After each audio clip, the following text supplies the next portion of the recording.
Hi dears, welcome to my dream lady designs. വെറും ഒരു മാസത്തെ ഗ്യാപ്പിലാണ് കേട്ടോ എളച്ചൻ്റെ വിവാഹം നിശ്ചയിച്ചിട്ടുണ്ടായിരുന്നത്. ഞങ്ങൾ 3 പേരാണ് കേട്ടോ, എളച്ചി നാത്തൂനൊക്കെ ആയിട്ട്. അപ്പോൾ ഞങ്ങൾ 3 പേരും എളച്ചൻ്റെ കല്യാണത്തിന് ഡ്രസ് കോഡായിട്ട് ഡിസൈൻ ചെയ്യാമെന്നുള്ള പ്ലാനിലാണ് കേട്ടോ. കുറേ മുന്നേ ഞങ്ങൾ പ്ലാൻ ചെയ്ത് വെച്ചിട്ടുണ്ടായിരുന്നു, പക്ഷേ കല്യാണം ഫിക്സ് ചെയ്തപ്പോൾ പെട്ടെന്നായിപ്പോയി. എളച്ചിക്കുള്ള ഡ്രസ്സാണ് കേട്ടോ ആദ്യം തന്നെ ഡിസൈൻ ചെയ്തിട്ടുള്ളത്. ഇത് ഇതുപോലെ ഒരു പ്ലെയിൻ ആയിട്ടുള്ളൊരു ഗൗണാണ് കേട്ടോ ചെയ്തിട്ടുള്ളത്. അതിന് നമ്മൾ സ്ലീവിൽ ഇങ്ങനെ ഒരു കട്ടിങ് കൊടുത്തിട്ടുണ്ട്. ആ സ്ലീവിൽ കട്ടിങ്ങിൻ്റെ പോർഷനിലാണ് കേട്ടോ വർക്ക് കൊടുക്കുന്നത്. ത്രെഡ് വർക്കും അതുപോലെ കട്ട് ബീഡ്സ് വർക്കുമാണ് കേട്ടോ ഇൻക്ലൂഡ് ചെയ്യുന്നത്.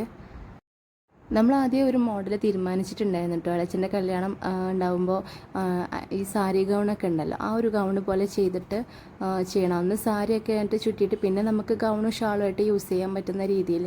കാരണം സാരിയായിട്ട് നമുക്ക് എപ്പോഴും യൂസ് ചെയ്യാൻ പറ്റില്ല.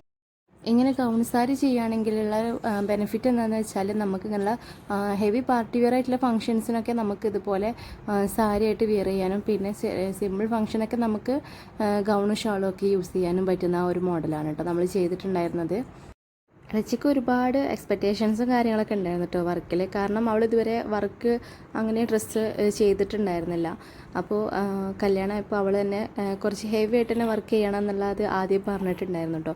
പക്ഷേ ഒരു മാസം ഗ്യാപ്പ് ഉണ്ടായിട്ടുണ്ടായിരുന്നുള്ളൂ. അതിൻ്റെ ഇടയിലാണ് നിക്കാഹും കല്യാണമൊക്കെ വരുന്നത് കേട്ടോ. അതൊക്കെ ഈ ഒരു മാസത്തിലാണ് വന്നിട്ടുണ്ടായിരുന്നത്.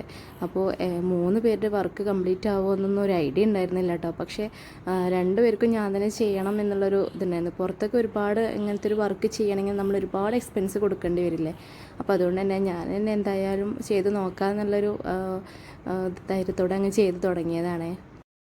ഈ ഒരു വർക്കിൽ നമ്മൾ അധികം ത്രെഡ് വർക്കാണ് കേട്ടോ യൂസ് ചെയ്തിട്ടുള്ളത്.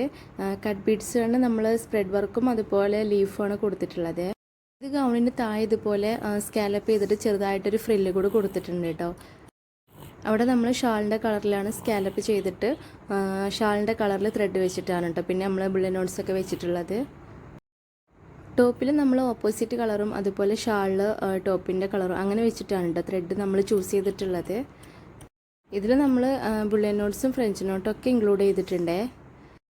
നമ്മളുടെ കല്യാണം 2 പരിപാടിയായിട്ടായിരുന്നു കേട്ടോ നിശ്ചയിച്ചിട്ടുണ്ടായിരുന്നത്. രാവിലെയും വൈകുന്നേരമായിരുന്നു കേട്ടോ. അതുകൊണ്ട് തന്നെ നമുക്ക് രാവിലെ വേറൊരു ഡ്രസ്സും പിന്നെ വൈകിട്ട് വേറൊരു ഡ്രസ്സും കൂടി ചെയ്യണമായിരുന്നു. ഒരാൾക്ക് തന്നെ 2 എണ്ണം വെച്ച് ചെയ്യാനുള്ള ഒരു ടൈം ഉണ്ടായിരുന്നില്ല. കാരണം ഒരു മാസമാണ് ഉണ്ടായിരുന്നത്. പിന്നെ പറഞ്ഞാൽ നമ്മൾ പ്രൊഫഷണലി അത് ചെയ്തുകൊണ്ടിരിക്കുകയാണെങ്കിൽ നമുക്ക് അതിനുള്ള ടൈം ഉണ്ടാവും. പക്ഷേ വീട്ടിലിരുന്നാണല്ലോ ചെയ്യുന്നത്. അതുകൊണ്ട് തന്നെ നമുക്ക് വീട്ടിലെ കാര്യങ്ങളും അതുപോലെ മോന് 1.5 വയസ്സാണ് ആയിട്ടുള്ളത് കേട്ടോ. അവനെ ഒന്നിനും സമ്മതിക്കില്ല. അവൻ ഉറങ്ങുന്ന സമയങ്ങളിലാണ് കേട്ടോ ഞാൻ ഈ ഒരു വർക്ക് ചെയ്യുന്നത്.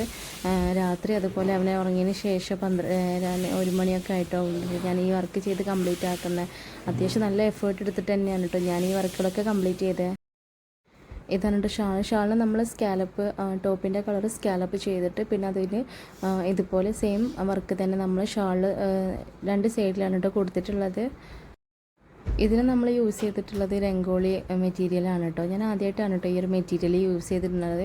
പക്ഷേ സത്യം പറഞ്ഞാൽ ഇത് ചെയ്യുമ്പോഴൊക്കെ ഭയങ്കരമായിട്ട് പിന്നുന്നുണ്ടായിരുന്നു കേട്ടോ. ഞങ്ങൾ കോഴിക്കോടൊക്കെ പോയിട്ട് എടുത്ത ക്ലോത്ത് ആയിരുന്നു. പക്ഷേ സത്യം പറഞ്ഞാൽ ആ ക്ലോത്ത് അത്യാവശ്യം അത്രയ്ക്ക് ക്വാളിറ്റി ഉണ്ടെന്ന് തോന്നിയിട്ടുണ്ടായിരുന്നില്ല. വർക്ക് ചെയ്യുമ്പോഴൊക്കെ നല്ലതായിട്ട് ബുദ്ധിമുട്ടുണ്ടായിരുന്നു. നല്ലൊരു ഗ്ലൈസിങ് വരുന്ന ക്ലോത്ത് ആയിരുന്നു കേട്ടോ. ഈ ഒരു ലൈറ്റ് കളറിൽ പർപ്പിൾ ഷെയ്ഡാണ് കേട്ടോ വന്നിട്ടുണ്ടായിരുന്നത്. അതുപോലെ തന്നെ ആ പർപ്പിളിൽ നമുക്ക് ബ്ലാക്ക് ടച്ചും കൂടെ ഗ്ലൈസിങ് വന്നിട്ടുണ്ടായിരുന്നു. അതുകൊണ്ട് തന്നെ ക്ലോത്ത് കാണാൻ നല്ലൊരു ഭംഗിയുണ്ടായിരുന്നു. പക്ഷെ നല്ല അത്യാവശ്യം ക്വാളിറ്റി കുറഞ്ഞ ക്ലോത്താണെന്ന് തോന്നിയിട്ടുണ്ടായിരുന്നു കേട്ടോ വർക്ക് ചെയ്യുമ്പോൾ. പക്ഷെ നല്ല അത്യാവശ്യം നല്ല റേറ്റ് ഒരു മീറ്ററിന് 120 രൂപയായിട്ട് വന്നിട്ടുണ്ടായിരുന്നു കേട്ടോ. ഈ ഒരു മെറ്റീരിയൽ ഞങ്ങൾ ഫസ്റ്റ് ടൈമാണ് കേട്ടോ യൂസ് ചെയ്യുന്നത്. അതുകൊണ്ട് തന്നെ അതിൻ്റെ ഒരു ABCD ഒന്നും അറിയണ്ടായിരുന്നില്ല. പക്ഷേ സാധനം നമ്മൾ കയ്യിൽ പിടിച്ച് നോക്കുമ്പോഴൊക്കെ നന്നായിട്ട് സോഫ്റ്റും നമുക്ക് യൂസ് ചെയ്യാം വിയർ ചെയ്യാം നല്ല കംഫർട്ടബിൾ ആയിരിക്കും എന്ന് വിചാരിച്ചിട്ടാണ് കേട്ടോ നമ്മൾ ഈ ഒരു ക്ലോത്ത് എടുത്തിട്ടുണ്ടായിരുന്നത്. ഷാളിൻ്റെ വർക്ക് തീർന്ന് കിട്ടിയിട്ടുണ്ടായിരുന്നില്ല കേട്ടോ. കാരണം നമ്മൾ 2.5 മീറ്ററോളം ഷാളില്ലേ കാരണം നമുക്ക് സാരി ഗൗണായിട്ട് ചുറ്റുന്നത് കൊണ്ട് തന്നെ ഞങ്ങൾ 2.5-2.25 ഏകദേശം എടുത്തിട്ടുണ്ടായിരുന്നു കേട്ടോ. അപ്പോൾ അതുകൊണ്ട് തന്നെ അത്യാവശ്യം 2 സൈഡ് ചെയ്യാൻ ഒരുപാടുണ്ടായിരുന്നു. ഞാൻ 2 ആഴ്ച 3 ആഴ്ചയോളം ഇരുന്നിട്ടുണ്ട് കേട്ടോ ഈ ഒരു ഡ്രസ്സിൻ്റെ വർക്കിന് തന്നെ. വർക്ക് ഫിക്സ് ചെയ്യുമ്പോൾ പോലും ഇത്രത്തോളം ടൈം എടുത്ത് ചെയ്യേണ്ടി വരുന്ന ഒരു ഐഡിയ ഉണ്ടായിരുന്നില്ല കേട്ടോ. കാരണം നമുക്ക് ഇത് മാത്രമല്ല, ഇത് കഴിഞ്ഞിട്ട് വീണ്ടും 2 ഡ്രസ്സും കൂടി ചെയ്യാനുള്ളതാണ്. അങ്ങനെ 2 ആഴ്ചത്തെ കഠിന പരിശ്രമത്തിനൊടുവിൽ ഈ ഒരു വർക്ക് കംപ്ലീറ്റ് ആയിട്ടുണ്ട് കേട്ടോ. ഷാൾ 2 സൈഡും അതുപോലെ സ്ലീവും പിന്നെ താഴത്തും കൂടെയാണ് കേട്ടോ നമ്മൾ ഈ ഒരു വർക്ക് കൊടുത്തിട്ടുള്ളത്.